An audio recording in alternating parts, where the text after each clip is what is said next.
पश्चिम बंगाल सरकार के अधिकारी कम ममता बनर्जी और टीएमसी के अधिकारी के रूप में काम करते हुए ज्यादा दिखाई पड़ते हैं। चुनाव आयोग के निर्देशों का पालन न करके टीएमसी और अभिषेक और ममता बनर्जी के आदेश और निर्देश का पालन करते हैं। चुनाव निष्पक्ष होना चाहिए, पारदर्शी होना चाहिए, सभी मतदाताओं को विश्वास और भरोसे में लेके काम होना चाहिए और इस काम में पश्चिम बंगाल की सरकार और उनके अधिकारी सहयोग नहीं कर रहे हैं तो आगे आने वाले समय में जो पश्चिम बंगाल सरकार के अधिकारी हैं वो संभल जाएं, नहीं तो मुझे लगता है कि चुनाव आयोग को ऐसे ही कड़े निर्णय लेने पड़ेंगे।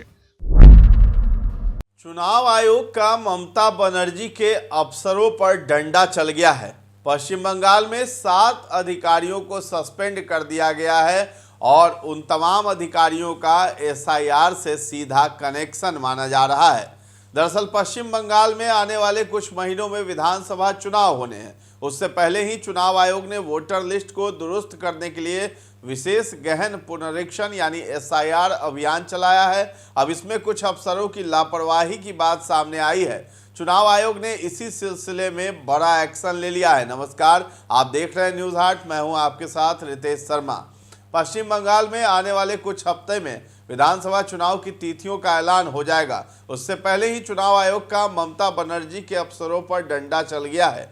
ईसीआई का ये एक्शन एसआईआर से जुड़ा हुआ है। चुनाव आयोग ने पश्चिम बंगाल में 7 अधिकारियों को तत्काल प्रभाव से निलंबित कर दिया है। आयोग ने इन अधिकारियों पर गंभीर कदाचार, कर्तव्य में लापरवाही और वैधानिक शक्तियों के दुरुपयोग के आरोप लगाए हैं। आयोग ने जनप्रतिनिधित्व अधिनियम 1950 की धारा 13 सीसी के तहत अपने अधिकारों का उपयोग करते हुए यह सख्त कदम उठाया है।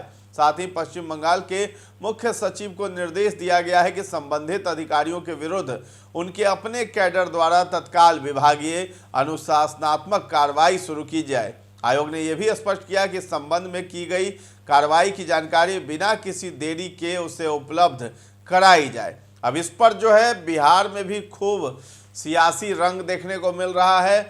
स्वास्थ्य मंत्री हैं मंगल पांडे, उन्होंने भी इस कार्रवाई पर जो है बड़ा बयान दे दिया है। साथ ही साथ चिराग पासवान के सांसद हैं खगड़िया से राजेश वर्मा, उन्होंने भी बड़ा बयान दिया है। तो क्या कुछ कहते हुए नजर आ रही है दोनों, आप भी सुनिए। सर, आज चुनाव आयोग ने 7 अधिकारियों को सस्पेंड किया है मामले में। निश्चित रूप से पश्चिम बंगाल के जो अधिकारी हैं वो पश्चिम बंगाल सरकार के अधिकारी कम ममता बनर्जी और टीएमसी के अधिकारी के रूप में काम करते हुए ज्यादा दिखाई पड़ते हैं।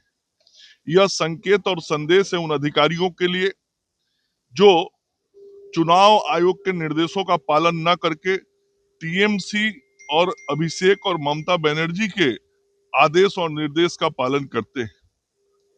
चुनाव निष्पक्ष होना चाहिए, पारदर्शी होना चाहिए, सभी मतदाताओं को विश्वास और भरोसे में लेके काम होना चाहिए और इस काम में पश्चिम बंगाल की सरकार और उनके अधिकारी सहयोग नहीं कर रहे हैं और इसी का परिणाम मुझे लगता है कि इन अधिकारियों के ऊपर कार्रवाई करके चुनाव आयोग ने किया है।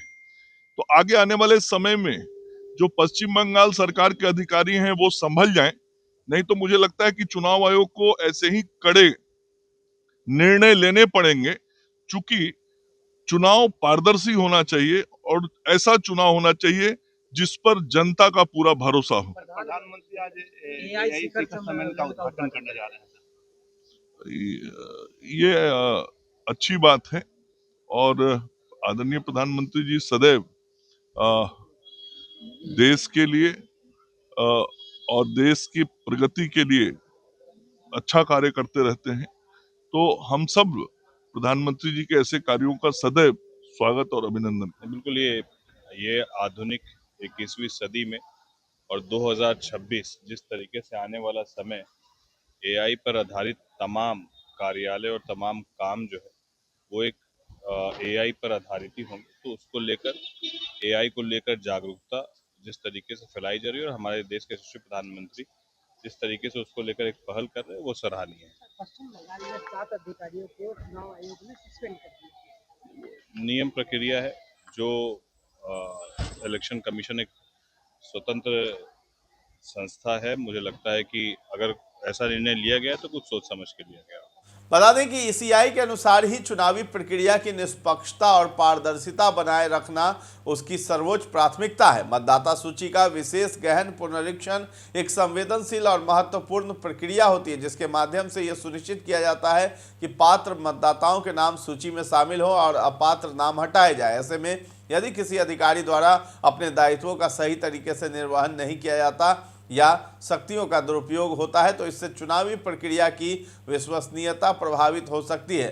निलंबित किए गए अधिकारियों में मुर्शिदाबाद जिले की 56 शमशेरगंज विधानसभा क्षेत्र के सहायक निर्वाचक पंजीकरण अधिकारी डॉक्टर सैफुर रहमान शामिल है, जो कृषि विभाग में सहायक निदेशक के पद पर कार्यरत हैं। इसके अलावा 55 फरक्का विधानसभा क्षेत्र के एईआरओ और फरक्का के राजस्व अधिकारी नीतीश दास को भी निलंबित कर दिया गया है। तो इलेक्शन कमीशन के द्वारा ये बड़ी कार्रवाई मानी जा रही है। तो फिलहाल इस खबर में इतना ही है। न्यूज़ हाट के साथ बने रहें और अभी तक हमारे चैनल को आपने सब्सक्राइब नहीं किया है तो जरूर कर लें। धन्यवाद।